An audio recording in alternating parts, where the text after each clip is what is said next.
Sveicināta mīļā interneta draudze, un joprojām mēs turpinām tēmu. Ja Dievs ir kādai lietai pieķēries, vai kādai tavai dzīves sfērai, labāk atdot ātrāk to Dievam.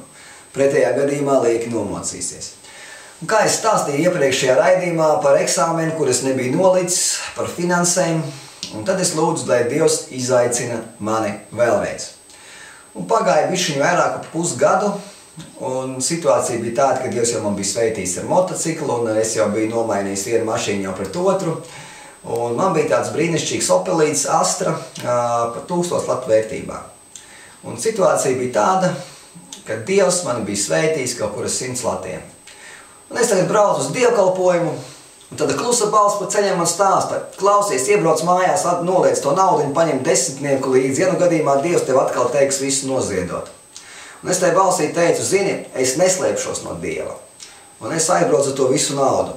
Tad braucot pa ceļam, es domāju, ka, vajag tā pats trakavaca bišķītiņu un uzprasīt mācītājiem, vai viņš man dotu iespēju liecināt, lai aicinātu cilvēkus uz ziedojumiem. Mācītājs bija ļoti parasti pretīm nākošs, vienmēr bija gatavs dot vārdu. Un tad, kad es piebraucu mācītājiem, uzprasīju šo brīnišķīgo savu domu, izklāstīt, mācītājs pateica: atvaino, šodien aicinās cilvēkus ziedot mans jaunākais dēls.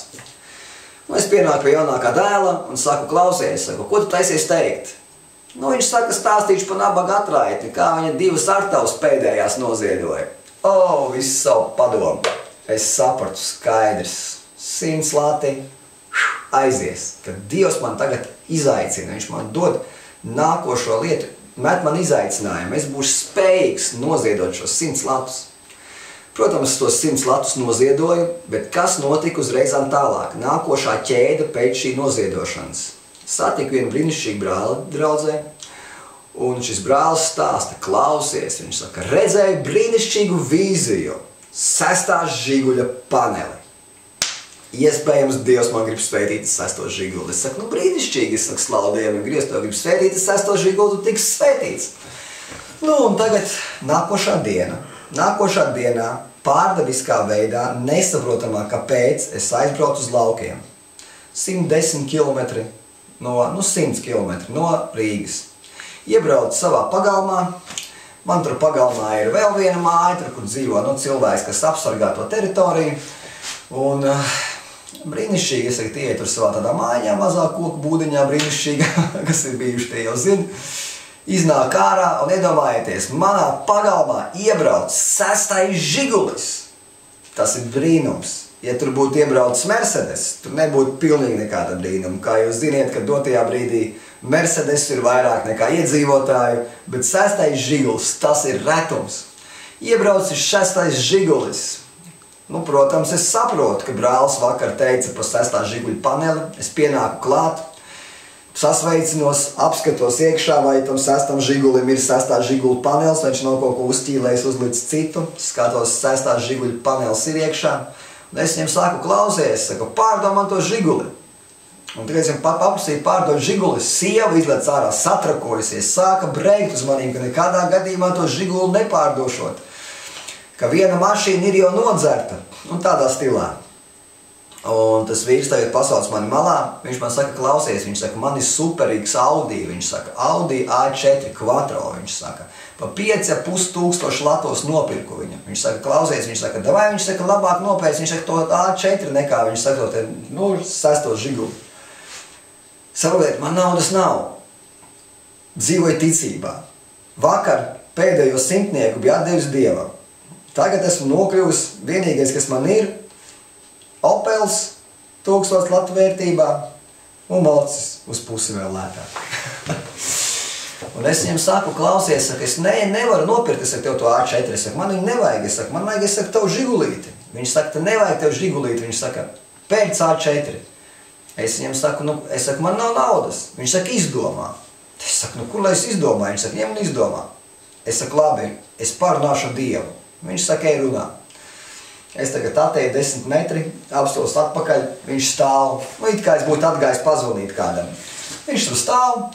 Es saku, Dievam, Dievs saka, ko viņš man ir uzkārējis? Es saku, A4, es saku, to žiguli tur rādīja, es saku, vīzijā, es saku, 6. žiguli, es saku, tam manam brālim, es saku, to vajag.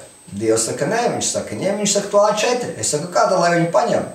Viņš saka, piedāvā viņam 400 latus sodu samaksāt par to, ka viņš dzērumā ir braucis.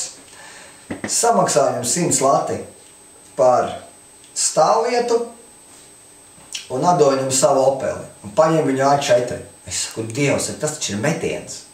Dievs vairāk neko nesaka. Man bija nērti pat pateikt to, ko man Dievs bija pateicis. Nu, un īsāk sakot, es tagad pienāku pie šī vīra, viņš saka, nu, ko teica Dievs? Pilnīgā pārliecībā, ka Dievs kaut ko teica. Es pats vispār biju izbrīnījies, ka Dievs vispār kaut ko tik ātri pateica. Nu, es viņam saku, Dievs teica tā un šitā. Es nezināju, kāda būs reakcija, bet viņa sejā atplauka milzīgs smaids, viņš mani apķēra un sāka mani skūpstīt. Viņš teica, tas vislabākais variants, kāds vispārībā varētu būt. Viņš saka, jo man vispārībā nav naudas, viņš saka, lai varētu izpirkt šo žigulā, nu to A4. Un gala rezultātā sarunājām jau braukt uz Rīgu, un es tagad, nu, Dievam saku, Dievs saka, no te ir 500 lati vajadzīgi, es saku, kur tu, lai es 500 latus dabūnu? Jo es neaizņemos ne no viena naudu, nenam neprasu, kā tikai Dievam, ja man vajag. Dievs man tagad stāsta plānu, piezvani tēvam, izstāsti situāciju un pasaki, ja nu gadījumā es tevi nesveitīšu pārdabiskā veidā ar šo naudu, tad vienkārši tu šo A4 varēsi pārdot veiksmīgi, atdot viņam tos 500 latus un nopirkt sev labāku mašīnu par Opel vietā. Nu, es to tēvam, protams, izstāstu. Tēvs, kamēr tēvam sagremo, paiet kādu stundu, viņš saka, ok, viņš saka, es tev iedošu to naudu.